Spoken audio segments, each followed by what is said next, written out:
విశాఖ పెందుర్తి స్థానిక 96వ ward గాంధీనగర్లో Sairam lucky draw మరియు శ్రావణమాసం వరలక్ష్మి చీటీల పేరుతో సుమారు 14 కోట్ల రూపాయలు చీటీల పేరుతో కంచి మాధవి మోసం చేసిందని బాధితులు మీడియా ముందు ఆవేదన వ్యక్తం చేశారు. తమకు ఇవ్వాల్సిన సొమ్ము తిరిగి ఇవ్వకపోగా ఐపీ నోటీసులు పంపించి బెదిరింపు చర్యలకు పాల్పడుతున్నారని బాధితులు ఆరోపించారు. పేద మధ్యతరగతి కుటుంబాలు తమ పిల్లల పెళ్లిళ్ల కోసం మరియు చదువుల కోసం దాచుకున్న లక్షలాది రూపాయలు అన్యాయంగా దోచుకు తిన్నారని బాధితులు వెల్లడించారు. తక్షణమే తమకు న్యాయం చేయాలంటూ బాధితులు పోలీస్ అధికారులను కోరారు.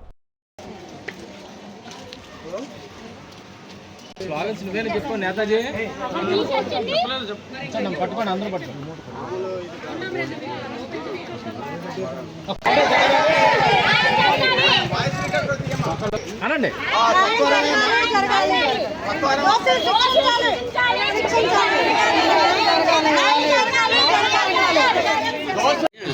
ఇంకో బాగుంటుంది చీటీల పేరు అమ్మా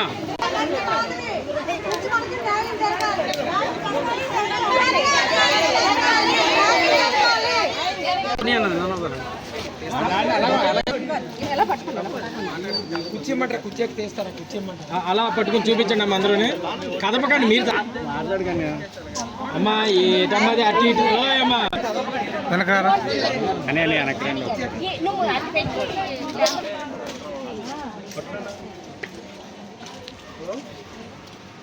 స్లోగన్స్ నువ్వేనా చెప్పు నేతాజీ.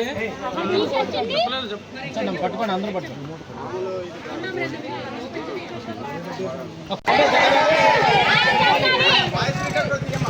అనండి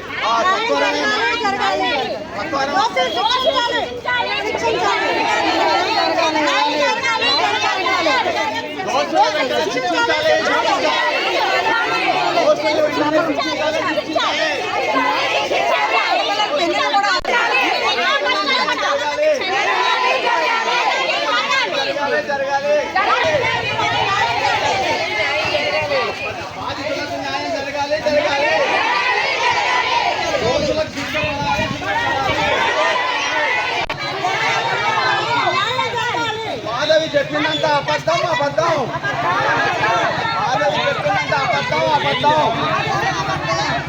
పరిచయం చేసింది వాళ్ళ పాపని మాధవిని పరిచయం చేస్తే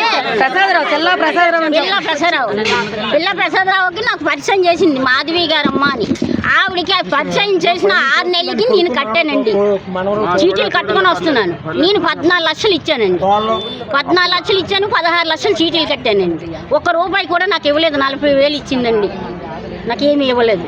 నేను అంతవరకే చెప్పగలను. నేను 29 లక్షలు కట్టానండి. ఇవ్వవలసినవి 14 లక్షలండి, చీటీలు 16 లక్షలండి. నాకు ₹1 కూడా లేదు. ఆగస్టులో పాడుకుని కూడా ఇవ్వలేదండి. 6వ నెలవి ఆగస్టులో పాడుకున్నామ్మా.